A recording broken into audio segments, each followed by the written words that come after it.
Assalamualaikum warahmatullahi wabarakatuh. Selamat siang semuanya. Pertama-tama izinkan saya untuk memperkenalkan diri terlebih dahulu. Perkenalkan, nama saya Anissa Indah Ramadhani, mahasiswi Pendidikan Administrasi Perkantoran Angkatan 2024. Pada kesempatan kali ini, saya akan menjelaskan materi mengenai belajar anti bosan, serunya gamifikasi di era digital. Next.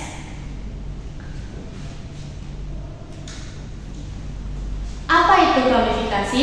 Gamifikasi adalah penggabungan elemen permainan ke dalam non-permainan seperti dalam pembelajaran. Gamifikasi dalam pembelajaran sendiri berperan untuk meningkatkan motivasi dan keterlibatan siswa dalam proses belajar mengajar.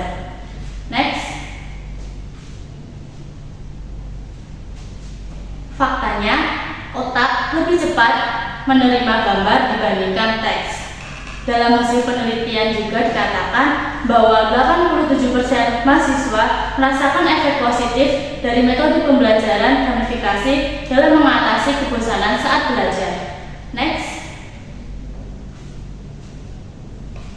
Kemudian, adapun bentuk-bentuk dari pembelajaran gamifikasi, yang pertama ada kuis interaktif seperti yang terdapat dalam kuis ataupun Kahoot, kemudian vocabulary mengenai kosakata, kemudian ada kasus investigasi seperti menelaah kasus yang ada, kemudian ada true or false yaitu menjawab soal dengan jawaban benar atau salah, dan yang terakhir yaitu kuis mengingat, yaitu mengingat gambar-gambar yang ditampilkan dalam soal tersebut. Next. Dalam penerapan gamifikasi sendiri, tentunya kita dapat memanfaatkan platform digital yang ada, yaitu seperti Kahoot, Quizizz, Boardwalk, Gimkit, Bamboozle, dan juga Duolingo. Oke, next. Selanjutnya, dalam penerapan pembelajaran gamifikasi tersendiri, tentunya ada kelebihan dan juga kelemahan. Kelebihannya sendiri yang pertama yaitu meningkatkan motivasi belajar siswa, di mana dengan tampilan permainan tersebut dapat meningkatkan belajar siswa karena tampilannya yang terlihat sangat seru. Kemudian yang kedua, menumbuhkan semangat kompetisi. Dengan adanya poin yang didapatkan dalam gamifikasi tersebut akan menumbuhkan jiwa kompetisi seorang siswa. Kemudian yang ketiga, memberikan umpan balik secara langsung. Dalam gamifikasi tersendiri pasti akan ada poin secara langsung setelah kita menjawab soal tersebut. Kemudian kelebihan yang keempat yaitu mendorong partisipasi aktif. Dalam gamifikasi sendiri, partisipasi aktif ditunjukkan pada minat siswa dalam menjawab soal agar soal tersebut terjawab dengan benar dan mendapatkan peringkat juara nomor 1. Kemudian yang terakhir yaitu membuat materi terasa lebih menyenangkan. Dengan tampilan game yang ada, materi terlihat lebih menyenangkan dan seru serta menghilangkan rasa bosan saat belajar. Next. Kemudian setelah saya menjelaskan kelebihan adapun kelemahan dari gamifikasi pembelajaran itu sendiri, yang pertama yaitu bisa mengalihkan fokus dari materi. Dengan tampilan seperti permainan itu sendiri pasti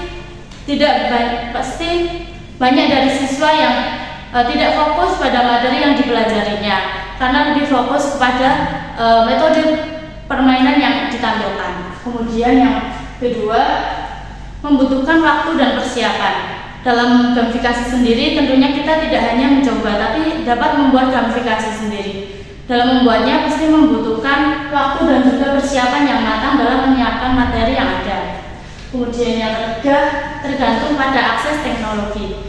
Dalam gamifikasi sendiri biasanya lebih membutuhkan platform digital dan juga teknologi yang ada sehingga sulit diterapkan dalam metode offline. Kemudian yang terakhir yaitu tidak cocok untuk semua materi, di mana gamifikasi biasanya lebih cocok untuk materi yang ringan dan tidak terlalu konseptual. Kemudian next.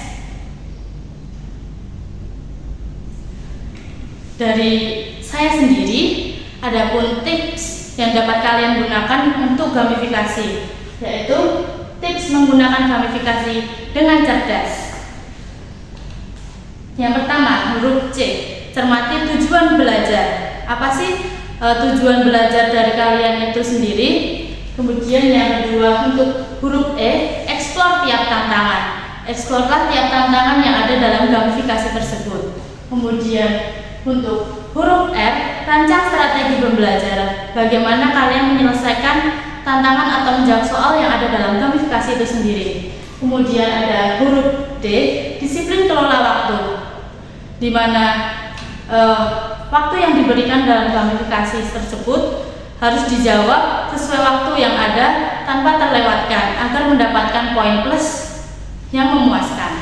Kemudian ada huruf A sendiri, yaitu analisis proses dan hasil. Setelah melakukan gamifikasi, pasti akan ada hasil evaluasi ketika kita sudah mengerjakan soal yang ada.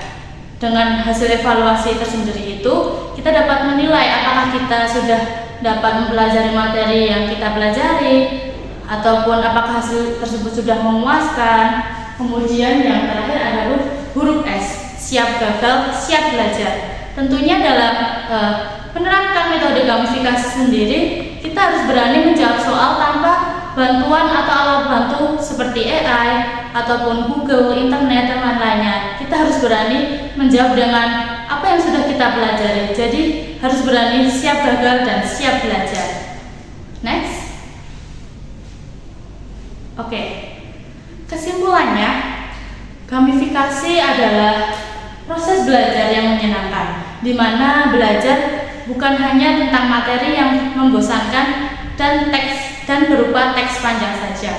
Di era digital seperti ini, gamifikasi dapat memudahkan semua orang ataupun para siswa dan mahasiswa dalam proses belajar yang seru dengan berbagai petualangan, tantangan yang ada. Kemudian ada ajakan dari saya sendiri, yaitu yuk ubah belajar dari petualangan yang seru dengan gamifikasi.